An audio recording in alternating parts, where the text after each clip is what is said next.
একটি মাস আমরা আল্লাহর কাছে গোলামি করলাম। সারা বছরের তুলনায় 11টি মাসের তুলনায় এই মাস রমজানুল মুবারক মাস, এই মাসে মুসলমানদের ভিতরে ঈমানের চেতনা জাগ্রত হয়। আমলের বসন্তকাল।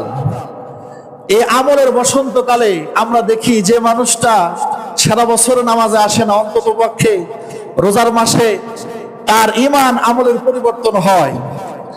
আপনারা জেনে থাকবেন, এই শেরপুর থেকে বগুড়া করতোয়া গেট লক যায়। তো আমি একদিন মাদ্রাসা থেকে যাচ্ছিলাম, এই রোজার ভিতরে দেখি একটা হেল্পার, আপনাদের এই করতোয়া গেট লকের একজন হেল্পার, তার পরনে পাঞ্জাবি আর মুখে মেসওয়াক, সে তার কাজ করতেছে। একটা হেল্পার, বাসের হেল্পার, সে এই রমজানকে ইজ্জত করে সম্মান করে তার মর্যাদাকে রক্ষার জন্য সে রোজা রেখেছে। এবং তার মেসওয়াক, তার মুখের মেসওয়াক, তার মুখের মেসওয়াকের ভাষা এটাই বুঝাই দিচ্ছে যে এটা রোজার মাস, আমি হেল্পার হলেও আমি রোজাদার। বলি সুবহানাল্লাহ। মানুষের ভিতরে ঈমানের পরিবর্তন আসে এই মাসে।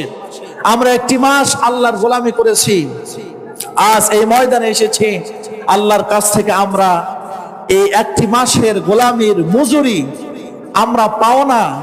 আজকে আমরা আল্লাহর কাছ থেকে বুঝে নিই, এরপরে বাড়িতে যাব। মুহতারাম হাজিরিন, রোজা আল্লাহর কাছে খুবই প্রিয়। আমরা সুবহ সাদিক থেকে সূর্যাস্ত পর্যন্ত আমরা না খেয়ে থাকি। আমরা যে না খেয়ে থাকি, এই না খেয়ে থাকা আল্লাহর কাছে খুবই প্রিয়। তার চাইতে বেশি প্রিয় মানুষ যখন রোজা রাখে। এই মানুষের রোজা অবস্থায় উম্মতে মুহাম্মাদিকে আল্লাহ রাব্বুল আলামিন বিশেষভাবে 5টা জিনিস দান করেছেন। বলি সুবহানাল্লাহ। আল্লাহর নবী বলেন, হযরত আদম আলাইহিস সালাম থেকে নিয়ে আল্লাহর পয়গম্বর ঈসা রুহুল্লাহ পর্যন্ত প্রত্যেক নবী এবং রাসূলের উপরে রোজা ফরজ ছিল। কোন নবীর উপরে 1 মাস রোজা ফরজ ছিল, কোন নবীর উপরে মাসে 3 দিন ফরজ ছিল, কোন নবীর উপরে বছরে 40 দিন রোজা ফরজ ছিল। আল্লাহর পয়গম্বর দাউদ আলাইহিস সালাম, তার উপরে বছরের 6 মাস রোজা ফরজ ছিল। বলে সুবহানাল্লাহ। কিন্তু আমার উম্মত, আল্লাহর হাবিব বলেন, আমার উম্মতকে আল্লাহ রাব্বুল আলামিন এমন বিশেষ 5টা পুরস্কার দান করেছেন, যে পুরস্কার অন্য কোন নবী এবং উম্মতকে আল্লাহ পাক দান করেন নাই। সকলে জবান খুলে বলে আলহামদুলিল্লাহ। আল্লাহর নবী বলেন, 1 নাম্বার পাওয়া হলো, আমার উম্মত যখন রোজা রাখবে, এই রোজাদারের উপরে আল্লাহ পাক নিজে খুশি হন। মান সামা রমাদান ঈমানাও ওয়া ইহতিসাবান, যে ব্যক্তি ঈমান ইহতিসাবের সহিত রোজা রাখলো, গুফিরা লাহু মা তাকাদ্দামা মিন যামবিহি, তার অতীত জীবনের সমস্ত গুনাহ আল্লাহ রাব্বুল আলামিন সিয়াম পালন করার কারণে আল্লাহ মাফ করে দেন। বলে সুবহানাল্লাহ। রোজা যদি কেউ ঈমান ইহতিসাবের সহিত রাখে, আল্লাহ পাক ওই বান্দার উপরে সন্তুষ্ট হয়ে তার অতীত জীবনের ভুল ত্রুটি গুনাহগুলি আল্লাহ মাফ করে দেন। বলে সুবহানাল্লাহ। তবে সেই গুনাহটি হতে হবে হকুল্লাহ, হকুল ইবাদ। কখনোই আল্লাহ ক্ষমা করেন না যতক্ষণ না ওই বান্দা তাকে ক্ষমা না করবে। আল্লাহর নবী বলেন, আল্লাহ পাক বান্দার গুনাহ মাফ করেন, কিন্তু এই রোজাদারের জন্য আল্লাহর মাখলুক গর্তের পিপিলিকা থেকে নিয়ে শুরু করে সমুদ্রের মাছ পর্যন্ত এই রোজাদার ব্যক্তির গুনাহ মাফের জন্য স্বয়ং আল্লাহ রাব্বুল আলামিনের দরবারে দরখাস্ত করতে থাকেন। আপনি আমি রোজা রাখি, আপনি আমি সিয়াম পালন করি, আপনার আমার এই সিয়াম পালনটা আল্লাহর কাছে যেমনি প্রিয়, তেমনি ভাবে আল্লাহর দুনিয়াতে যত মাখলুকাত আছে সকল মাখলুকাতের কাছেও প্রিয়। বলে সুবহানাল্লাহ। 1 নাম্বার পাওয়া রোজাদার ব্যক্তির জন্য গর্তের পিপিলিকা থেকে নিয়ে সমুদ্রের মাছ পর্যন্ত আল্লাহর কাছে এই রোজাদার ব্যক্তির গুনাহ মাফের জন্য দরখাস্ত করতে থাকে। আল্লাহর নবী বলেন, আমার উম্মতের 2 নাম্বার পাওয়া হলো, আমার উম্মত যখন রোজা রাখবে, রোজা রাখার কারণে, না খেয়ে থাকার কারণে পেটের ভিতর থেকে এই রোজাদার ব্যক্তির একটা ঘ্রাণ বের হয়, একটা গন্ধ আসে। এই গন্ধটা আমার আল্লাহর কাছে মেশকো আম্বরের চাইতে বেশি মাহবুব, বেশি প্রিয়। বলি সুবহানাল্লাহ। রোজাদার ব্যক্তি না খেয়ে থাকার কারণে স্টমাক থেকে, ভিতর থেকে, পাকস্থলী থেকে একরকম ঘ্রাণ আসে। এই ঘ্রাণ আল্লাহর কাছে এত মাহবুব, এত প্রিয় যে পয়গম্বর মুসা কালিমুল্লাহকে আল্লাহ বললেন, মুসা, মুসা কথা বলেছিলেন তুর পর্বতে। আল্লাহ রাব্বুল আলামিন মুসা কালিমুল্লাহর ব্যাপারে বলেন, ওয়া কাল্লামাল্লাহু মুসা তাকলিমা। মুসা পয়গম্বর আল্লাহর সঙ্গে এত বেশি কথোপকথন করেছেন যে মুসা নবীর নামের সঙ্গে আল্লাহ পাক কালিমুল্লাহ যুক্ত করে দিলেন। বলে সুবহানাল্লাহ।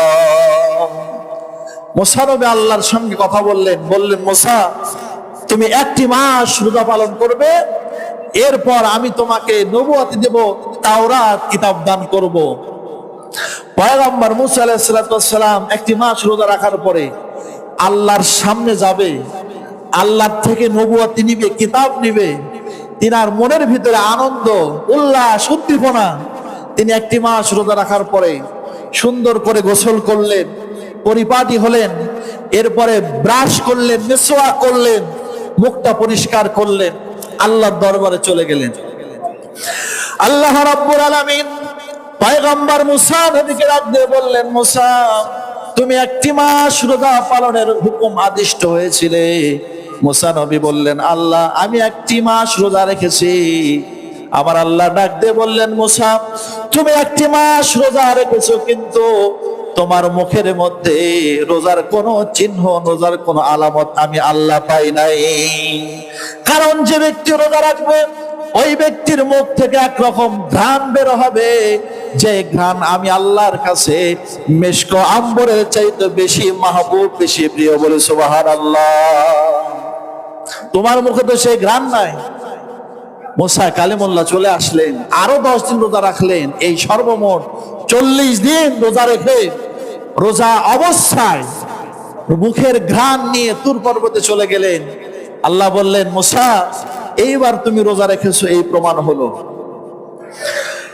আল্লাহর নবী বলেন, যে ব্যক্তি রোজা রাখবে, এই ব্যক্তি মিথ্যা থেকে, গীবত, পরনিন্দা, ফাহিশা কথা থেকে নিজেকে বিরত রাখবে। যদি কোনো মানুষ তার সঙ্গে ঝগড়া করে, যদি মানুষ তার সঙ্গে বিবাদ করে, যদি কোনো মানুষ তাকে গালি দেয়, রোজাদার বলবে, ইন্নী সাইমুন। তুমি জামনে গালি দিলে আমিও দিতে পারি, কিন্তু দেব না, কারণ আমি রোজাদার। এই রোজাদার ইচ্ছে করলে অনেক কিছু এই জবান দ্বারা বলতে পারে, কিন্তু যদি এই রোজাদার তার জবানকে মিথ্যা, পরনিন্দা, গীবত, মিথ্যা সাক্ষ্য, জবানের গুনাহ থেকে যদি তার এই জবানটাকে পবিত্র রাখে, এই জবানটাকে যদি সে হারাম সকল কিছু থেকে পবিত্র রাখে, এই মুখ থেকে ঘ্রাণ যেমনই আসুক না কেন, আল্লাহ রাব্বুল আলামিন বুঝাইতে চাচ্ছেন, বান্দা নাপাক বস্তু, হারাম, বান্দার জবানকে মিথ্যা, গীবত শেখায়। এমনি ভাবে যত অপবিত্র কাজ আছে, নাপাক কাজ আছে, এই সকল অপবিত্র গুনাহ থেকে বান্দা যেহেতু তার জবানটাকে পবিত্র রাখলো, মুখ থেকে যেমনই ঘ্রাণ বের হোক না কেন, ওই মুখের ঘ্রাণ আমি আল্লাহর কাছে সবচাইতে বেশি প্রিয়। বলি সুবহানাল্লাহ। মূলত ঘ্রাণটা কোনো বিষয় নয়, বিষয়টা হচ্ছে বান্দা এই জবানটাকে হাজারো গুনাহ করতে পারতো, ক্ষমতা ছিল, কিন্তু গুনাহ করে নাই। সে বলেছে, ইন্নী সাইমুন, আমি রোজাদার। সুতরাং আল্লাহর রাসূল বলেন, আমার উম্মতের এইটা হচ্ছে পাওয়া। আল্লাহর হাবিব বলেন, 3 নাম্বার পুরস্কার, আমার উম্মত যখন রোজা রাখে, দিনের বেলা রোজা রাখে, সমা ইয়াওমান যখন দিনে রোজা রাখে, আর যখন কিয়ামুল লাইল করে, রাতে যখন তারাবি আদায় করে, রাত্রের বেলা যখন দাঁড়িয়ে দাঁড়িয়ে রোজাদার ব্যক্তি সারাদিন রোজা রাখে, যখন শরীরটা ক্লান্ত হয়ে যায়, ইফতার করার পরে ক্লান্ত হয়ে গেছে শরীরটা, আর ভালো লাগে না, এরপরেও আমার নবী আমার হাবিবুল্লাহর সুন্নাহ তারাবি নামাজ দাঁড়িয়ে দাঁড়িয়ে আদায় করে। এই বান্দা যখন দিনে রোজা, রাতের বেলা তারাবি আদায় করে দাঁড়িয়ে দাঁড়িয়ে, তখন আমার আল্লাহ বলেন, ও আমার ফেরেশতারা, তোমরা আমার এই বান্দার জন্য আমার 8টা জান্নাতের দরজা খুলে দাও, বলে সুবহানাল্লাহ। আল্লাহর নবী বলেন, রোজাদার ব্যক্তির জন্য প্রত্যেক দিন আল্লাহ রাব্বুল আলামিন জান্নাত সাজাইতে থাকেন, বলে মারহাবা। রোজাদার ব্যক্তি কত দাম, কত মর্যাদা তার। রোজার ব্যক্তি, কোন রোজাদার ব্যক্তি যদি রোজা রেখে ইন্তেকাল করে, ওই রোজা রেখে ইন্তেকাল করলো, রোজার মাস রমজান মুবারকে রোজা রেখে যদি ইন্তেকাল করে, আল্লাহ পাক রব্বুল আলামিন ওই কবরে তার কোনো আযাব আর গজব দেবেন না। সুবহানাল্লাহ। রোজাদার ব্যক্তি একবার বলবে সুবহানাল্লাহ, আল্লাহর কাছে এত প্রিয়, এত মাহবুব এই রোজাদার ব্যক্তির প্রত্যেকটা কাজ। বলে ফেরেশতারা, একবার বলছে, একবার লেখো না, 70 বার লেখো, সুবহানাল্লাহ। একবার সেজদা দিয়েছে, একবার রুকু করেছে, 1 টাকা দান করেছে, আমার ফেরেশতারা একবার সেজদা, একবার রুকু, 1 টাকা দানের সওয়াব লেখো না, কারণ বান্দা আমার জন্য রোজা রেখেছে, বান্দার 1 গুণকে 70 গুণ বাড়ায়া 70টা সওয়াব লেখো, বলে সুবহানাল্লাহ। সে রোজার মাস, সেই সিয়াম সাধনার মাস আমাদের কাছ থেকে চলে গেল। আমরা তো আনন্দে আছি, আমরা দুলকির উপর আছি যে রোজা চলে গেল, মার্কেট নিয়ে ব্যস্ত, বাজার নিয়ে ব্যস্ত। কিন্তু আমি রোজা যে জন্য নাজিল হয়েছিল, যে উদ্দেশ্যে নাজিল হয়েছিল, আসলে কি আমি সেই উদ্দেশ্য আমি অর্জন করতে পেরেছি? রোজা যে জন্য আল্লাহ নাজিল করলেন, সেই সফলতা, সেই তাকওয়া আমার দিলে কি অর্জন হয়েছে? সেই ট্রেনিংকে আমি করতে পেরেছি? এই রোজার মাস ছিল আমাদের ইমানের ট্রেনিং, এই রোজার মাস ছিল আমাদের আমলের মৌসুম। দেখেন না, আমাদের দেশে যখন কেউ সেনাবাহিনীতে দেশ রক্ষার কাজে যখন নিয়োজিত হবে, ভর্তি হবে সেনাবাহিনীতে, আগেই তাকে ক্যান্টনমেন্টে দেয় না, আগে 6 মাস তাকে ট্রেনিং করতে হয়, তাকে উপযুক্ত করে এরপর তাকে দেশ রক্ষার দায়িত্ব দেওয়া হয়। পুলিশ বাহিনীতে যাবেন, সেখানেও আগে ট্রেনিং করতে হয়, এরপরে প্রশাসনের দায়িত্ব সে অর্পিত হয়। ঠিক তেমনি ভাবে আল্লাহ পাক আমাদের প্রত্যেকটা বছরের একটি মাস ইমান এবং আমলের ট্রেনিং এর জন্য আল্লাহ পাক রেখে দিয়েছেন। সে মাস হচ্ছে রমজান মুবারক, বলি আলহামদুলিল্লাহ। আমরা কি ট্রেনিং পেলাম? যে আজান আর 2 মিনিট আছে, অথবা 1 মিনিট আছে, 1 মিনিট আগে যদি আপনাকে কেউ বলে যে এইবার ঈদের যত মার্কেট আমি করে দেব, যত 1000 টাকা মার্কেট চাও আমি করে দেব, 1 মিনিট আছে তো একটু খাও তুমি, বলেন তো প্রকৃত রোজাদার খাবে? খাবে না। কারণ হলো এই রোজাদার ব্যক্তি দুনিয়ার কোন মানুষের জন্য রোজা রাখেন নাই, যার জন্য রোজা রেখেছেন জবান খুলে বলেন তিনি কে? আর একটু জোরে বলেন তিনি কে? যে আল্লাহর জন্য আপনি রোজা রেখেন, মসজিদের মুয়াজ্জিন সাহেব আযান দেওয়ার 1 সেকেন্ড আগে আপনি খান না, সে আল্লাহ এই ট্রেনিংটা দেওয়ার পরে যখন রমজান চলে গেল, এই রোজাদার ব্যক্তি, এই মানুষগুলি আবার যখন শাওয়ালের চাঁদ উঠলো, পশ্চিম আকাশে যখন ওই চিকন ঈদের চাঁদটা যখন উঠলো, গ্রামের এলাকার মোড়ে মোড়ে রঙিন কাপড় টাঙ্গিয়ে আর বক্সগুলি ভাড়া করে ঈদের সারা রাত গান বাদ্য বাজনা করলো এই রোজাদারি। তো নাকি বলেন? যে আল্লাহর জন্য রোজা রেখেছিল, যখন রোজা চলে গেল, শাওয়ালের চাঁদ উঠলো, তারা নাম দিয়েছে চাঁদের রাত। এই চাঁদের রাতে কিছু মানুষ, এলাকার সমাজ যুবকেরা মোড়ে মোড়ে বক্স ডিজে গান বাজায় কি বাজায় না? মনে হয় খন্দকার টোলা এইরকম হয় না। যে আল্লাহর হুকুম পালনের জন্য আপনি রমজান মাসে এক মুহূর্ত আগে খেলেন না, সে আল্লাহ তো এখনো আছে। ওয়াল হাইয়ুল কাইয়ুম, তিনি চিরঞ্জীব চিরস্থায়ী।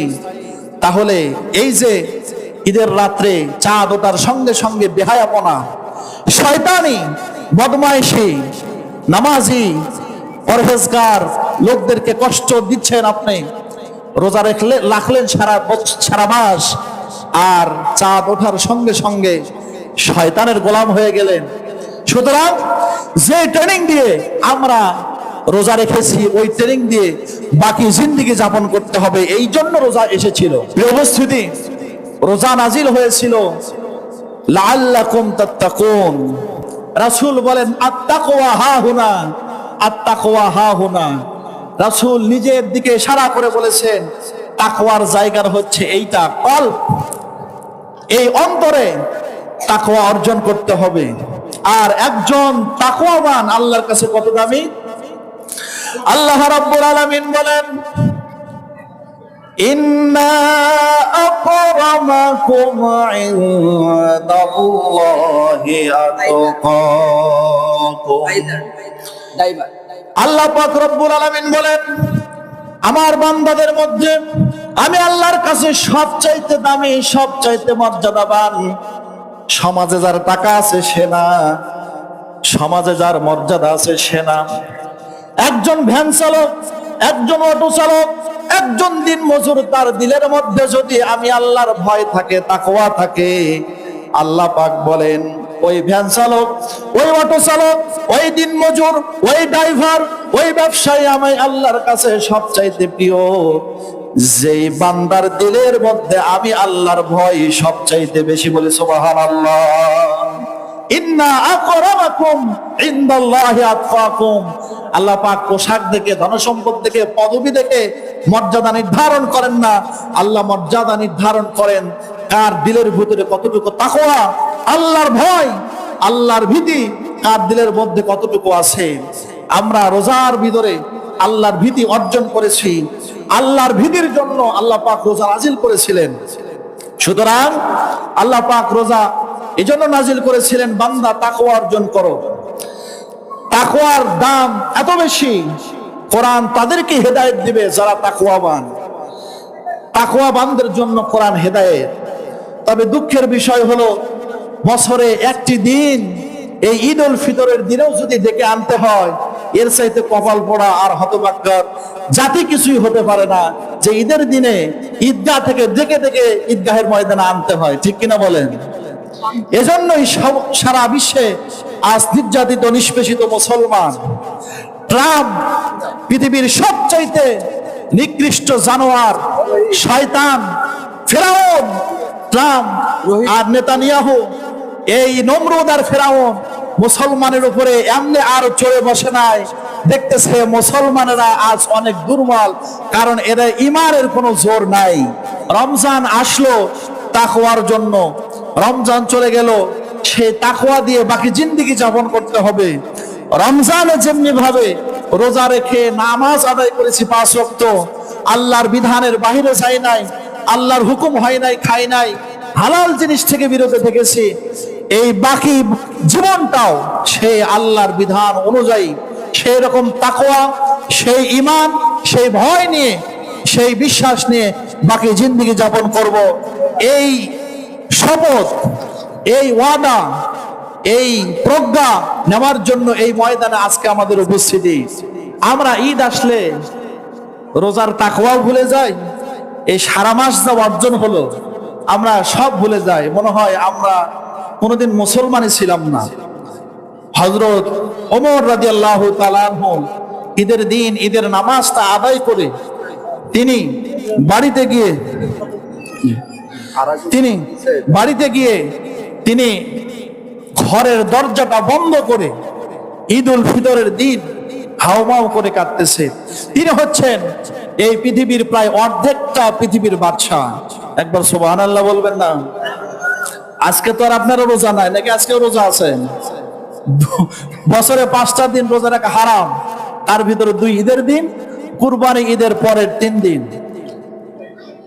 হযরত ওমর রাদিয়াল্লাহু তাআলা আনহু প্রায় 80 থেকে 85টা দেশের সম্রাট, তিনি বাদশা আমিরুল মুমিনিন, খলিফাতুল মুসলিমিন, মদিনার মুসলমানেরা নিয়ত করলো আজকে ঈদুল ফিতরের নামাজ আদায় করে আমরা আমাদের আমিরের সঙ্গে আমরা কোলাকুলি করব, মোহাব্বত করব, একই সঙ্গে আমরা ঈদের আনন্দ ভাগাভাগি করব। এই নিয়ত করে ঈদের নামাজ পড়ে হযরত ওমরকে খুঁজতেছেন, কিন্তু হযরত ওমরকে কোথাও পাওয়া যাচ্ছে না। একজন সাহাবী সংবাদ দিলেন যে হযরত ওমর ঘরের দরজা বন্ধ করে ঘরের ভিতরে কান্নাকাটি করতেছে। আমার ইমানদার ভাইয়েরা, মদিনার মুসলমান এবং সাহাবীরা হযরত ওমরের দরজায় গিয়ে সালাম জানালেন। হযরত ওমর সালামের জবাব দিয়ে দরজাটা খুলে চোখের পানি মুছতেছেন আর বলতেছেন, ও মদিনার মুসলমান, আল্লাহর নবীর সাহাবীরা, এই মুহূর্তে আমাকে তোমরা ডিস্টার্ব করো না। সাহাবী এবং মদিনার মুসলমান বলতেছে, আমিরুল মুমিনিন খলিফাতুল মুসলিমিন, আজকে একটা ঈদের দিন, আমরা আপনার সঙ্গে আনন্দ ভাগাভাগি করব, আপনার সঙ্গে আজকে আমরা আনন্দ করব এই মদিনায়। আপনি যদি ঘরের দরজা বন্ধ করে থাকেন, আমরা কার সঙ্গে আনন্দ করব? আমিরুল মুমিনিন খলিফাতুল মুসলিমিন, যিনি দুনিয়াতে জান্নাতের সুসংবাদ পেয়েছেন, আশারে মুবাশশারা, যার নাম নবীজি 2 নম্বরে ঘোষণা করেছেন, সেই সাহাবী হযরত ওমর রাদিয়াল্লাহু তাআলা আনহু কেঁদে কেঁদে বলতেছেন, ওগো মদিনার মুসলমান, রোজা চলে গেল, সিয়াম চলে গেল, আমি ওমর, আমার মনের মধ্যে ভয় হচ্ছে। আল্লাহ পাক যেই জন্য রোজা নাজিল করেছিলেন, আমি রোজার হক আদায় করে সেই উদ্দেশ্য সফল হতে পারছি কিনা আমি জানি না। রোজা আল্লাহ পাক যেই জন্য অবতীর্ণ করেছিলেন, তাকওয়া অর্জনের জন্য, গুনাহ মাফের জন্য, জাহান্নাম থেকে মুক্তির জন্য, আমি ওমর এখন পর্যন্ত কোনো নিশ্চিত হতে পারি নাই যে আমি ওমর, আমি গুনাহ মাফ পেয়ে জাহান্নাম থেকে মুক্তি পেয়েছি। রোজা চলে গেল, আমি ওমর, আমার নামটা জাহান্নামের খাতা থেকে মুক্ত হলো কিনা, এই ভয়ে, এই দুঃখে আজ ঈদের দিন আমি আমার ঘরের মধ্যে বসে আল্লাহর দরবারে কান্নাকাটি করতেছি, বলি সুবহানাল্লাহ।